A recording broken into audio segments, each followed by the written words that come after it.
Good evening and welcome to Finding the Why with myself, Sarah Hardy, and Kirstie Tebbs.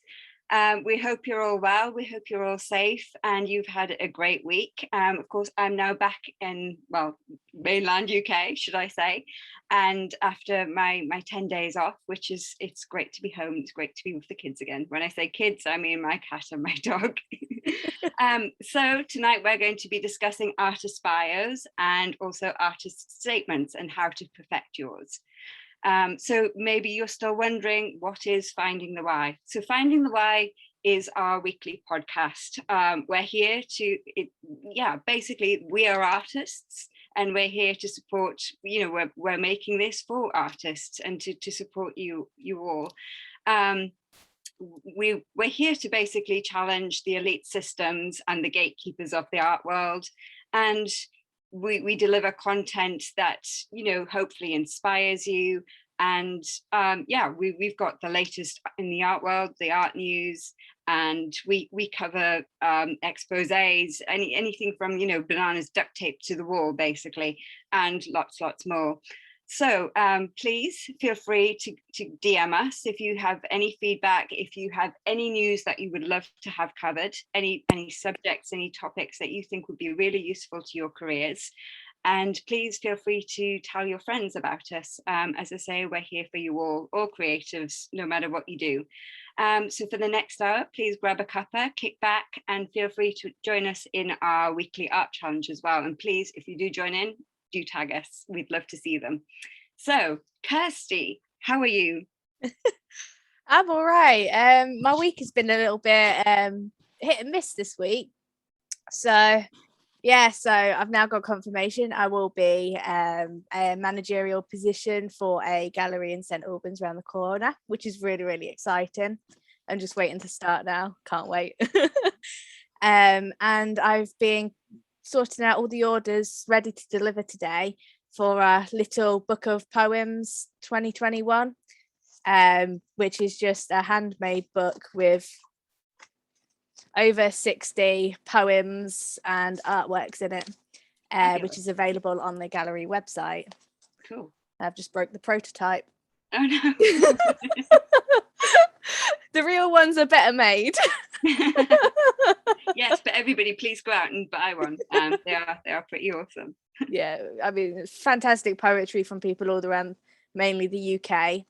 Mm-hmm. Well worth a read. How has your week been? Well, my week's been very, very interesting. As you know, I've been away for 10 days. I've totally detached from the news. I've been a bit wild and woolly. I've been to Rathlin and I've toured parts of Northern Ireland, been to the Giant's Causeway, hiked 2 of the highest peaks in the Mourne Mountains. Just generally kind of been in and out of the sea. I've done a couple of runs. I've done a bit of art, but it's been really, really interesting. So, but yeah, as I say, it's nice to be home. It's always nice to be back in your own bed. I tell you one thing that I'm really happy about today, and that is that it's World Elephant Day. Hence, I don't know if we could guess that. Oh, you know how I am. But yeah, that makes me very, very happy. So yeah, this is my tribute to them. As you know, I've kind of got many, many photos. So I thought I'd share at least one. But we will be celebrating everything elephantine today. But before that big celebration, as I say, we're going to be covering artist bios and artist statements today. So it's not necessarily news articles that we have here that believe it or not, there are not that we've found anyway, there aren't any particular news articles on these subjects. But there are kind of, there's plenty of information out there on the internet. So we're going to break it down a little bit for you, and we're going to kind of, give you basically a basic structure, give you some advice, give you our experiences on these 2 elements, which is really vital to your practice, if you're going to put yourself out there as a professional artist. So, Kirstie, would you like to start us up? I can do. So the first one is to write a perfect bio by Society 6. So in this one, it breaks down really the way that you should be writing it. And its first thing is 50 words. To have a perfect artist bio, all you need to say is in the first 50 words. After that, you stop reading. No one reads past that unless they're really, really, really interested in knowing more about you. It's not a CV of every single exhibition you've been in. So those first 50 words are the most crucial. They're the ones that you need to connect with the reader. They're the ones who need to say who you are and what you are doing. And it's the first 50 words are the biggest powerful bit that you can really give to whoever is reading it for whatever opportunity that you are applying for. So just always keep that in mind. If you go over 50 words, just remember, keep it interesting, keep it snappy, because unless they're really interested, they won't go past that. Yeah, I think that's a really good point. I mean, I know myself, I can be quite verbose. I've been told all my life when I write, I am quite verbose. And I guess this when I speak as well, I can waffle a bit, but to be succinct and to keep it short and interesting, get straight to the point. If you're going to tell people where you live, just be aware, is it connecting the dots? You know, are you telling them for a specific reason because it relates to your art practice, or are you going to kind of say, you know, my name's Sarah Hardy and I'm from Newcastle upon Tyne, England, but I do art based on Africa, which, you know, I have done in the past, and it's easy to make that mistake because you kind of think, well, a lot of the time you're told to build relationships, and yeah, that's what you want to do, but I suppose the artist's bio, it's very, you know, it is tailored towards your career, and therefore everything in it should be relevant to your career. So I think that's a really good point. Artist bio is not where you're making friends. It's what you're doing is you're hooking them in and making them understand what you are about. And sometimes your main top exhibitions that you want to highlight, whether it's UK exhibitions or showing that you worldwide, or that your artwork's in private and public collectors and that sort of thing. So keep it straight to the point. Don't waffle. yeah, Yeah. absolutely. And think about your voice. You need to talk in third person, realistically. So as if you're someone else talking about yourself. So rather than saying I am Kirstie Tebbs, it goes Kirstie Tebbs. Like that is it. And just be honest and authentic and passionate, and just think about the way that it reads, the tone, and the easiest way for me to just like know the voice that is in my work and to be able to get it across is to read it out loud. If you read it out loud and you are out of breath by the end of the sentence, either cut it in half or put in some punctuation, please. Yeah. I think a good point that I read about before was to actually record yourself speaking it and then listen to it back, and that can actually give more insight. I suppose it's like painting and looking at the painting up close and then kind of stepping back away from it, and you suddenly see a lot more. I think recording things like that can be very, very useful to kind of highlight points that need changing or that could be improved, and you know, so on. So yeah, I think that's a good point. Even someone else's voice can help out a lot. The amount of times I've got other people to read my writing to me, and then I just sit there and think, oh my goodness, I know exactly what I need to change. Yeah, it does help. I think other points that you need to cover are, you know, your inspiration, your impetus behind the art, the medium that you use obviously is very, very relevant. And you know, there's no harm in putting in some of your biggest achievements to date, as long as they're kind of relevant. You know, people don't really want to know about the swimming award that you got when you were 12 years old. As big a deal as it might be, you know, it's kind of try to keep it relevant to your practice, unless you're swimming at 12 years old still inspires your practice today. You never know, it might do. So I think that's a good point, keeping it current as well. It's like what they say when you're getting a job, want to get a job, don't put in your GCSEs. All you have to do is put in the main GCSEs, English, maths, and whatever you're applying for if you need anything else. And the rest you can just put 5 A stars, 2 Bs, a D, like that sort of thing. You don't really need to write it all out. And that is the same with what your experience is in your artist bio.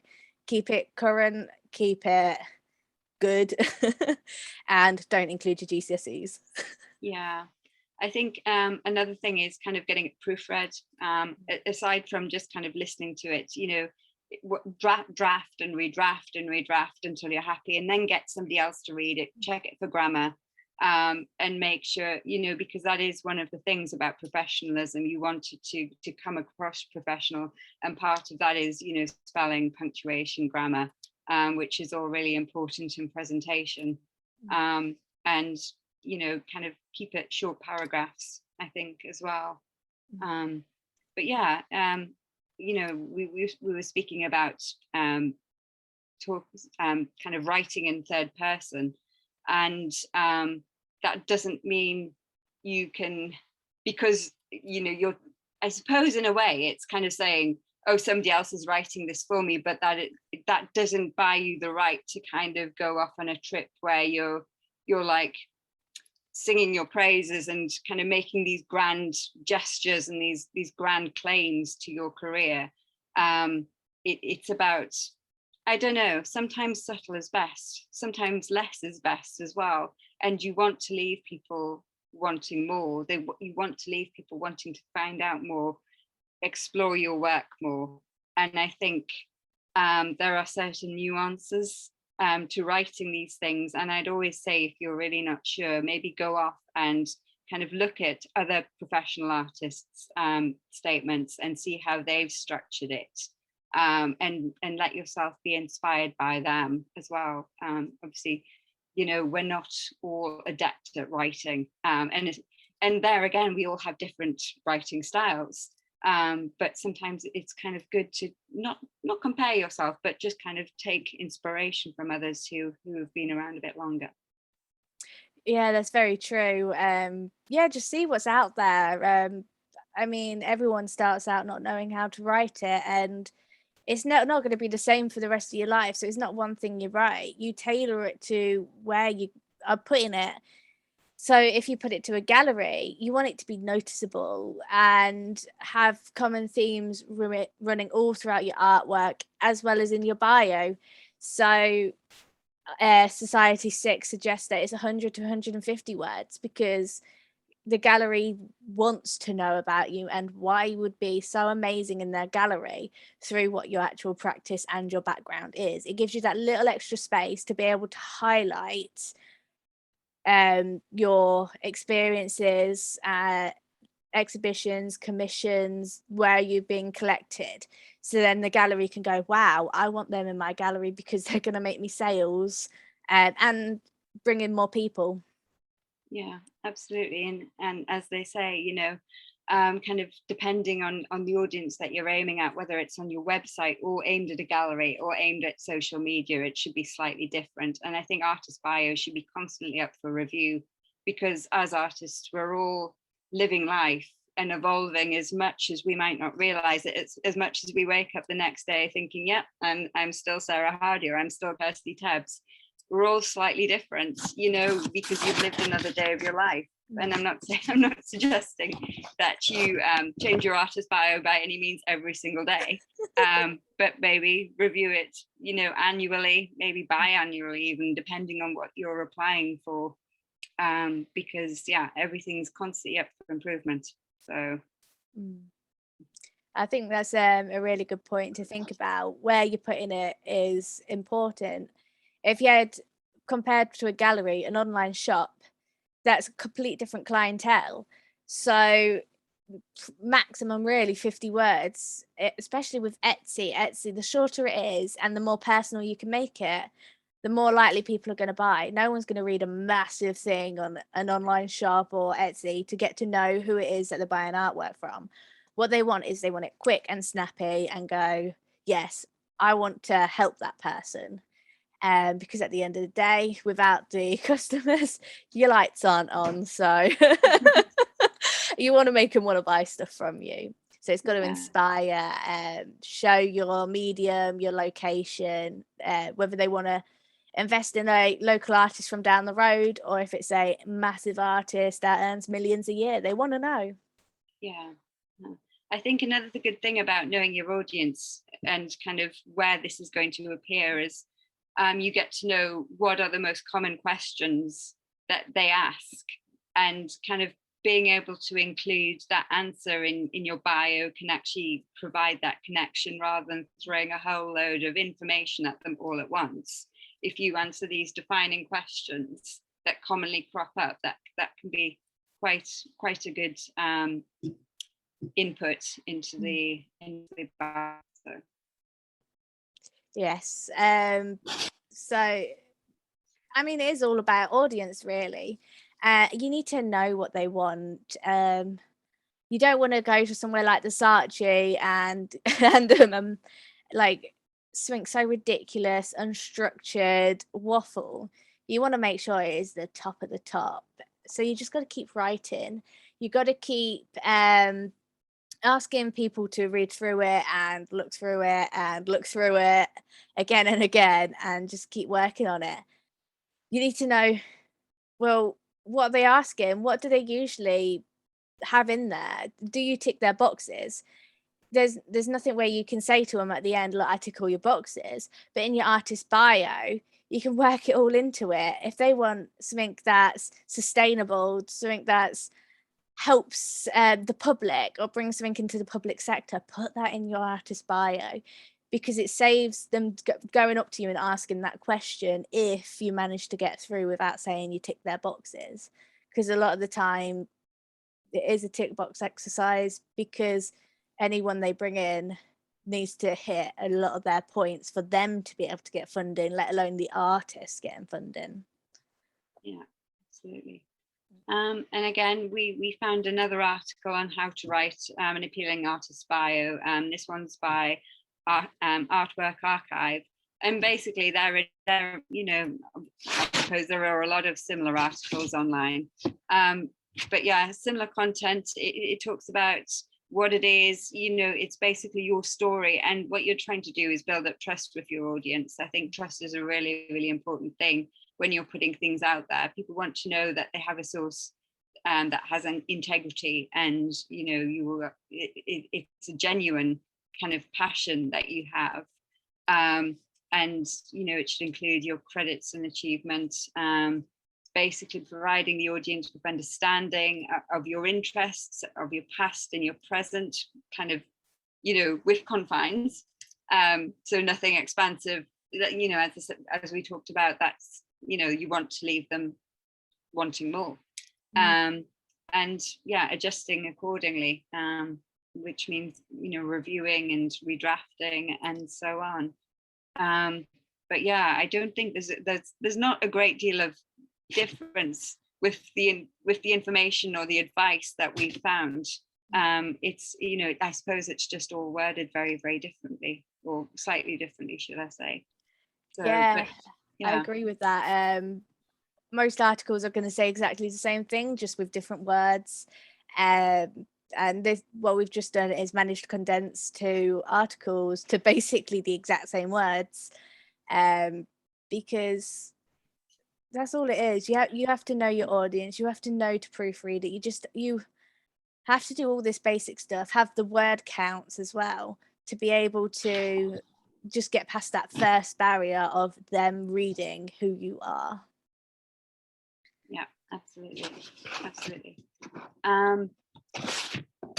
Yeah, I'm definitely going to be reviewing mine. If anyone's interested, please read Sarah's. It is not 50 words. No, it's not. It's not. I can't help myself. I start writing and I don't know where to start. That's the problem. But, you know, a lot of it is tied into Africa, but still, yeah, I know I do need to. If you want to read a book, I might turn it into a book, and it will be on sale sometime next year, along with photographs and artwork. So the next thing we're going to move on is to how to write an artist statement. And basically this is concurrent with your work, the work that you're producing, and how it all ties together. You know, it's talking about the themes, the impetus behind the work, what's inspired you, how you've collated the information and expressed it, I guess. And I thought it'd be really interesting to, as Kirstie is a curator, to kind of pick her brains on this area as well. You know, when we're done with this article, because, you know, you're used to kind of receiving all this kind of information, probably en masse, let's face it, and sorting through it and thinking, yeah, I like this is what we look for, and this maybe this could do with a bit of refining, or, you know, and so on. But yeah, how to write an artist statement. So basically it should be a short piece, relatively speaking, and it should be about your work and your practice and your intellectual concerns about the work. It gives an understanding to the audience of what you're about and what your work is about, and how your interests tie in with the way you produce the work. Obviously, artist statements are needed, generally speaking, for applications for any kind of residencies or applications to galleries where you want to submit work, competitions and so on, press releases, websites, essay galleries. And the length, they say from between about 100 to 200 words, which still by my standards is very, very little.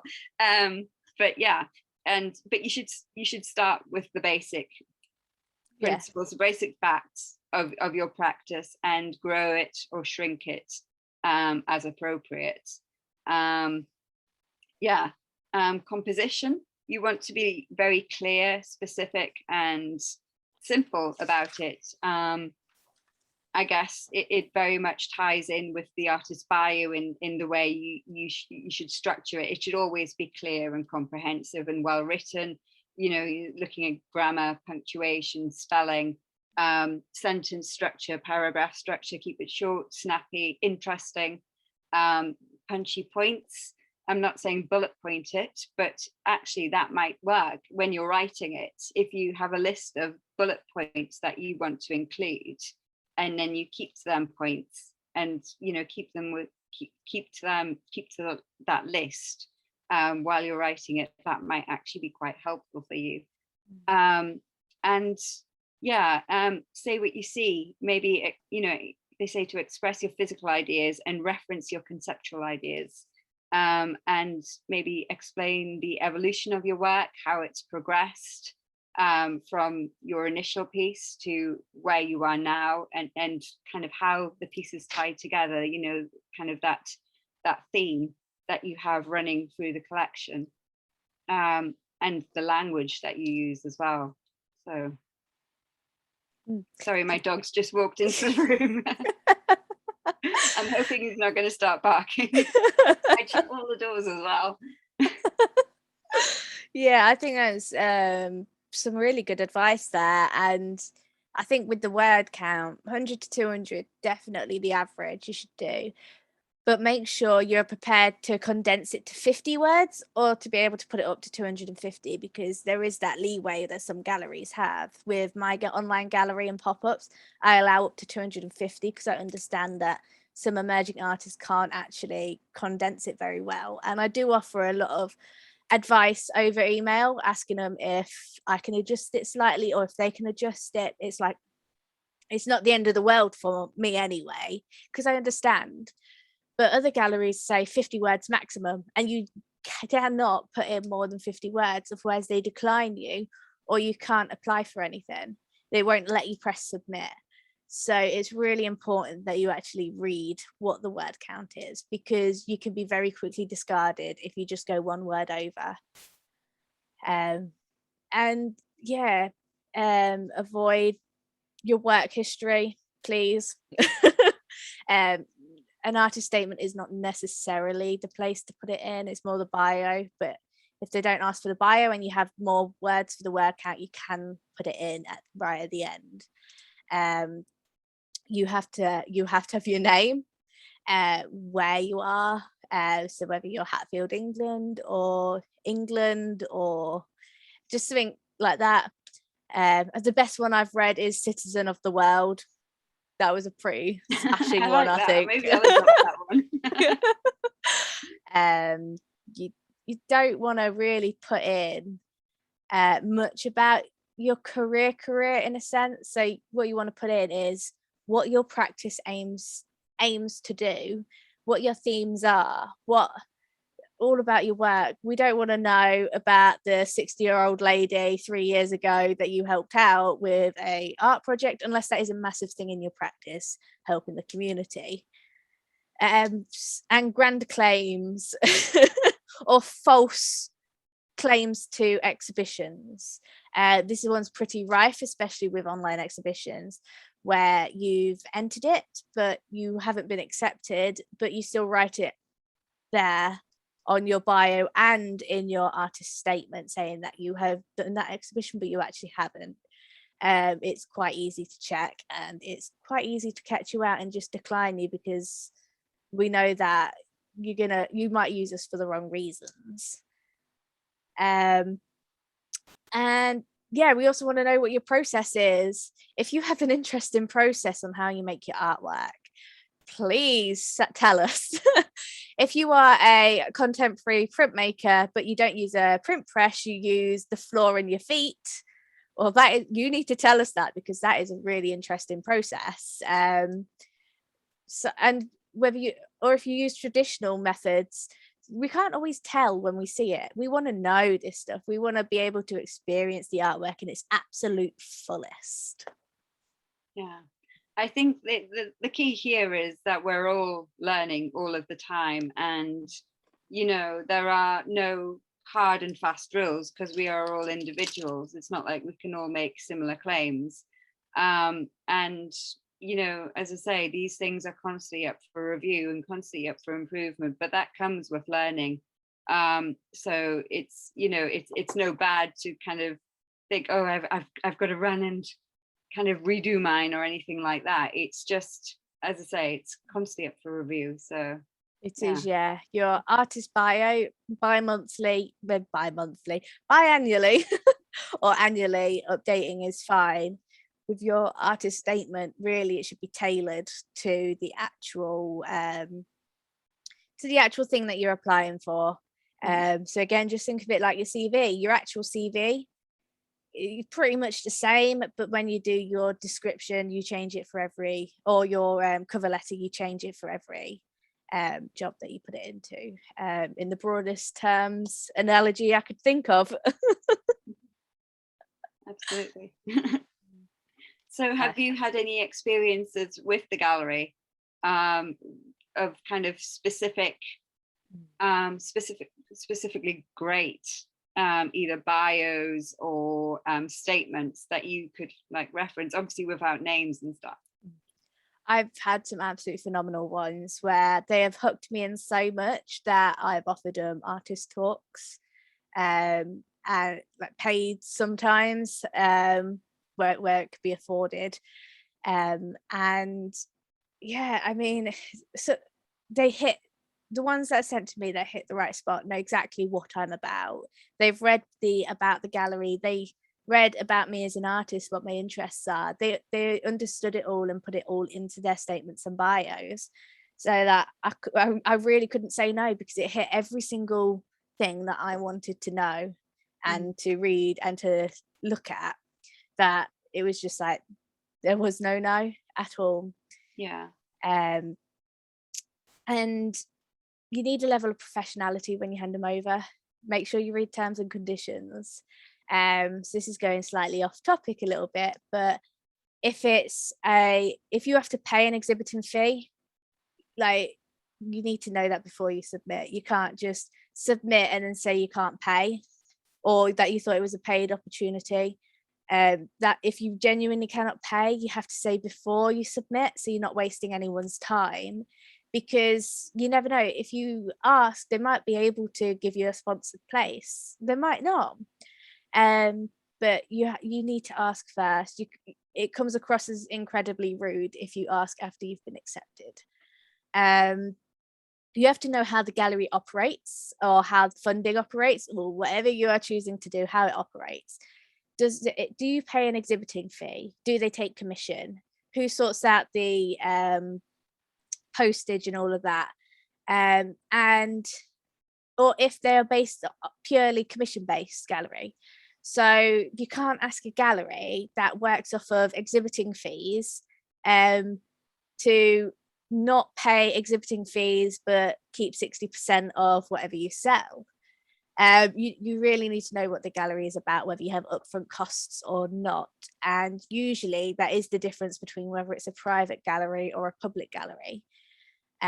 So you make sure you do your research before you submit these things. Otherwise, really, it's just a waste of time for yourself. But yeah, I mean, I haven't had any shockingly bad bios or statements. Well, I have had one, and he took the time in their statement to tell me about everywhere they've traveled in the world and the people they've helped out, but they didn't actually say anything about themselves or what their artwork is.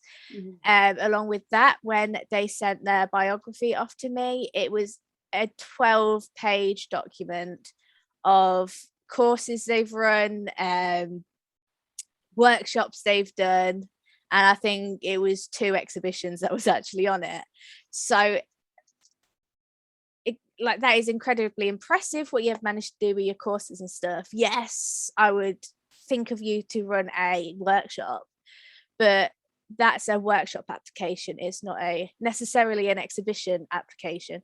So what you would do in that circumstance was maybe get rid of that courses and the workshop information and just try and keep the exhibitions and anything surrounding that sort of information in. So nothing is non-fixable, and if you really don't know, you can ask the gallery what they're looking for.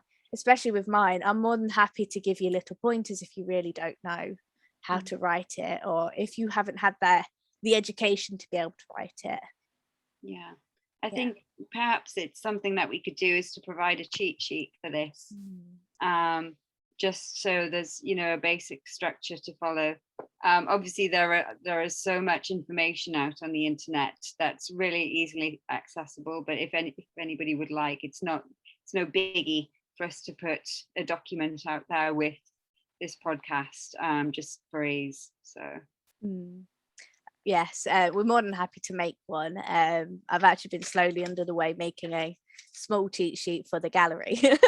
So yeah. I'm sure you've probably got lots of resources with the gallery actually that would tie in nicely with this podcast. Oh yeah, we've got loads of different ones, and I'm slowly going to be adding them into the gallery vault soon, which is for paid members.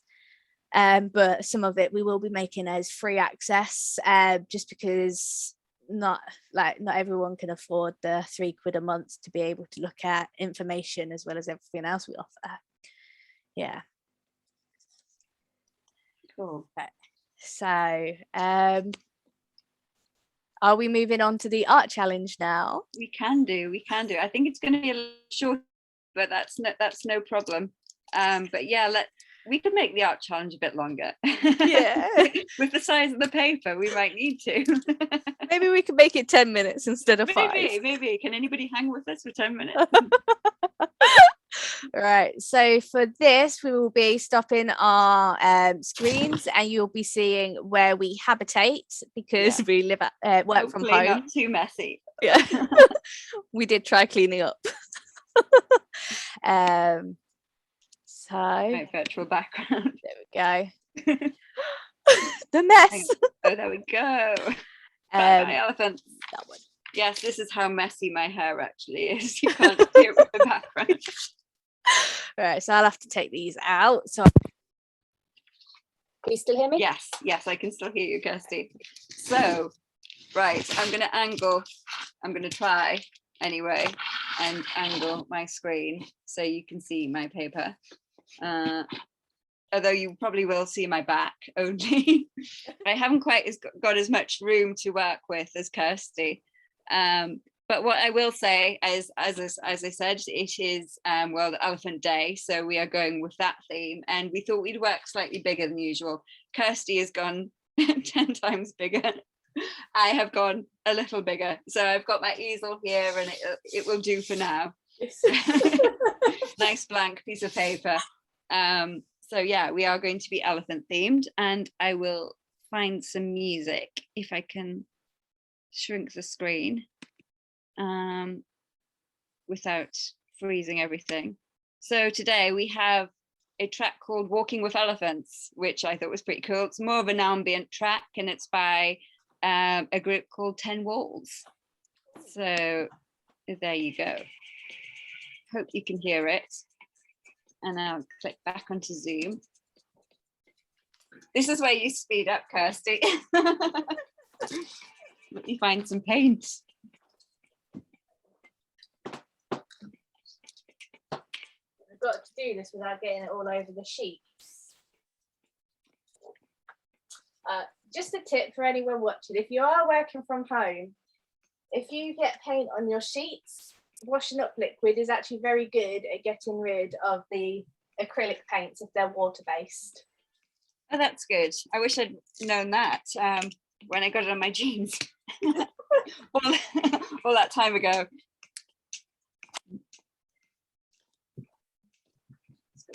Everything from falling off. Right, where's my big brush?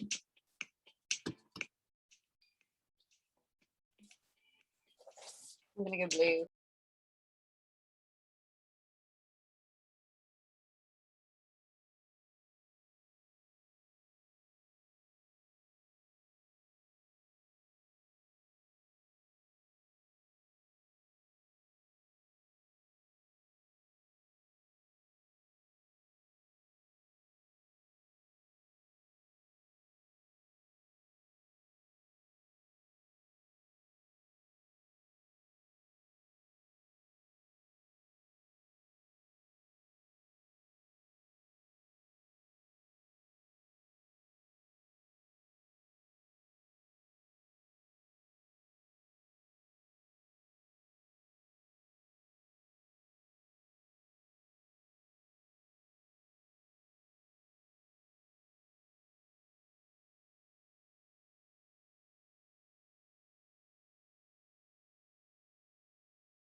Oh, I love yours.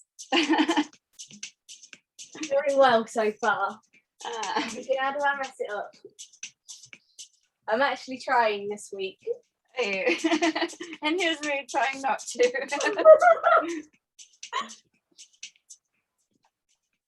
It's all right. It'll be the first week where mine's better. I wouldn't say that. I'm trying to loosen up a bit here. Maybe I'll just use a different colour. Let's see, what can we do?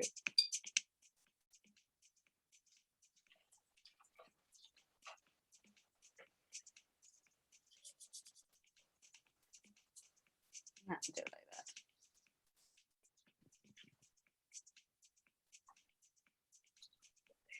That's backwards.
Actually, you know what? I think I'm going to get some of my pastels out. I've got these great big, actually they're not pastels, they're kind of big chunky charcoals and stuff like that.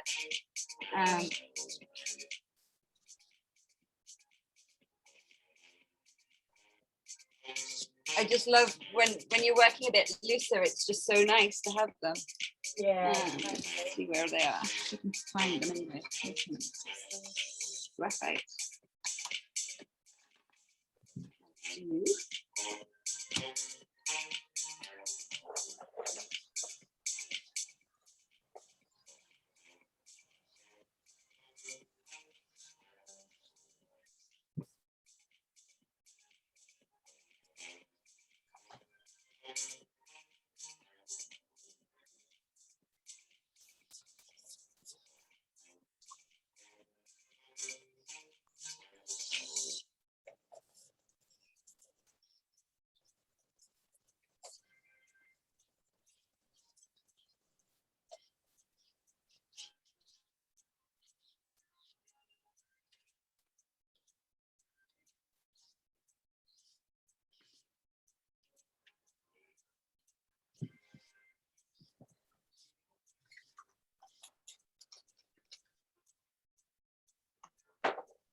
I'm actually quite liking this music. Nice, isn't it?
I just love working like this because it is like, you don't have to be too specific, and it can be more suggestive and more expressive and a bit more free and a bit more, I don't know about the, the personality of the elephant, I guess.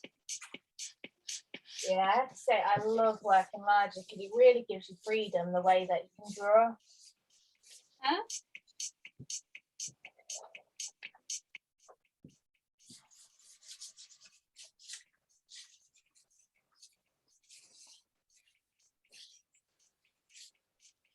If you were an elephant, what type of elephant would you be?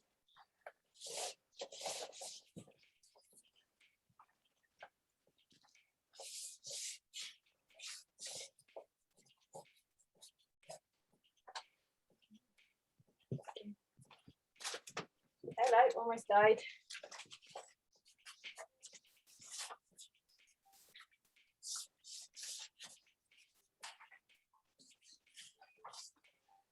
I love that. I love it. So cool.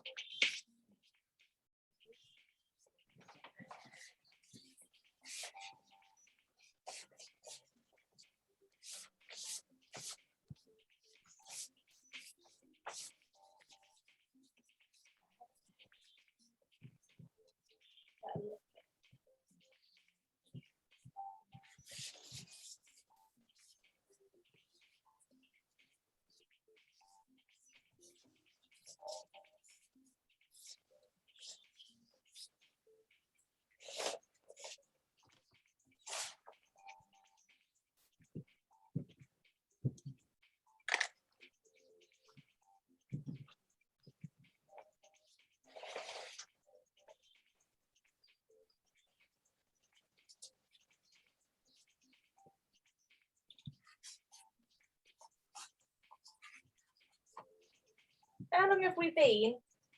Sorry? How long have we been? I can't hear you, sorry. How long have we been? I have no idea. Really?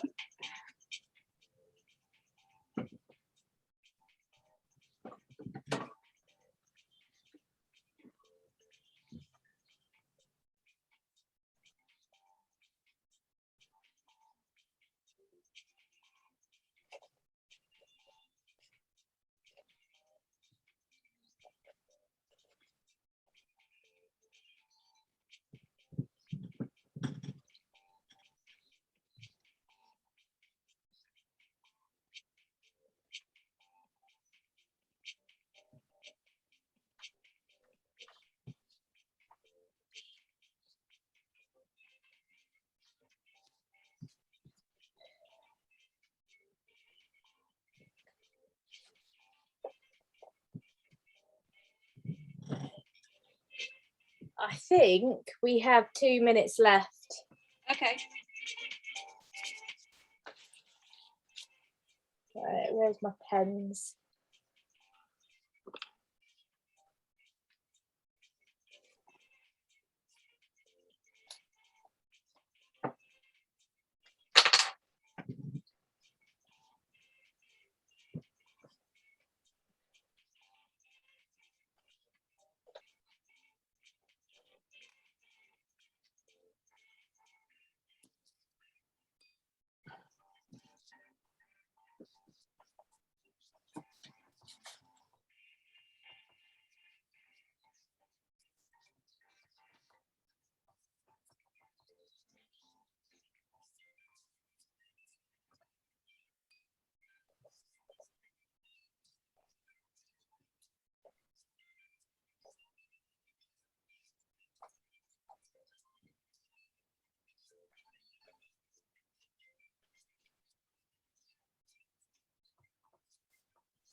think I'm there with it.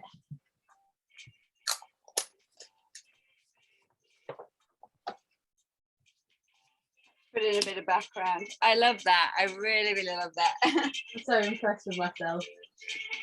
I had to take a photo. Oh no, that photo made it evil.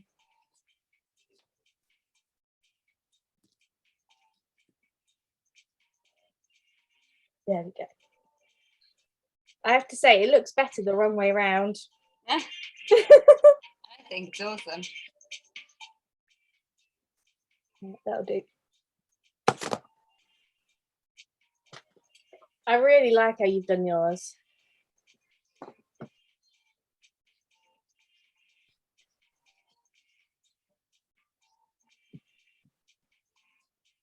Are you done?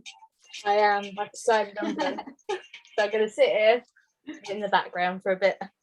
I'm never happy with the eyes, to be fair. I'm so bad at eyes. I think they can get quite I can confusing. work for ages on elephants and just keep layering and layering and layering, which I think is what takes the time. And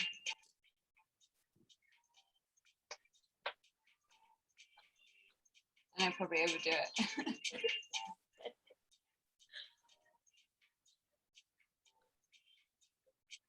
See what mine reminds me of with the eyes. If you ever watched Doctor Who with David Tennant, the Youths. Have I ever worked what, sorry? With Doctor Who, David Tennant, the Youths. That's what the eyes I've done. The eyes are quite small, actually. They are. They're weirdly small. The animal. I think I'm just going to. Never happy. Never happy. Oh goodness. Right. Okay. I will turn the music off. Blue Elephant, of course. I really like that track.